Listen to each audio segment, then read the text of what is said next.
বিশ্বকাপ football 2026-এর final ঘিরে Michigan জুড়ে ছিল উৎসব, উত্তেজনা আর আবেগের মিশেল। আর্জেন্টিনা ও স্পেনের মহরণ দেখতে লাখো প্রবাসী বাংলাদেশি, আমেরিকান ও বিভিন্ন দেশের ফুটবল প্রেমীরা জড়ো হয়েছিলেন বাসাবাড়ি, ব্যবসা প্রতিষ্ঠান, রেস্তোরাঁ এবং বড় পর্দার আয়োজনগুলোতে। মিশিগান থেকে প্রতিনিধি রফিকুল হাসান তুহিন জানান, রোববার আর্জেন্টিনা ও স্পেনের ফাইনালকে ঘিরে মিশিগানের হেমট্রামিক, ডেট্রয়েট ও ওয়ারেন এলাকায় বসবাসরত বাংলাদেশিদের মধ্যে শুরু থেকে আর্জেন্টিনা ও ব্রাজিল সমর্থকদের আধিপত্য ছিল।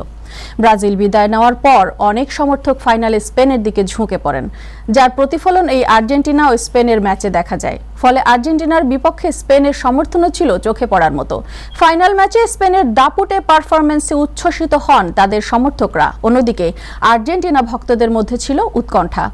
শেষ পর্যন্ত স্পেনের জয়, একদিকে আনন্দ, অন্যদিকে মেসির বিদায় মুহূর্তে আবেগাপ্লুত হয়ে পড়েন অনেক দর্শক।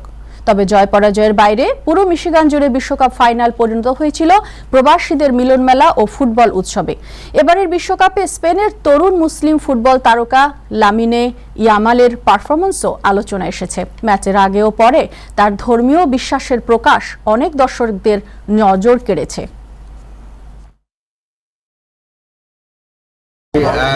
ভাই, আমরা এখানে ওয়াচ পার্টিতে আছি। বর্তমানে আর্জেন্টিনা আর স্পেনের খেলা দেখতেছি। খুব উত্তেজনাকর পরিস্থিতি বর্তমানে বিরাজ করছে। এখন কোনো গোল হয় নাই। আর মিশিগানের এই স্বনামধন্য আলাদিন রেস্টুরেন্টে আমরা সবাই বসে খেলাটা উপভোগ করছি। আজকে ফাইনালটা সবাই খুবই উত্তেজনার মধ্যে আছে। বর্তমানে টানটান উত্তেজনা খেলার।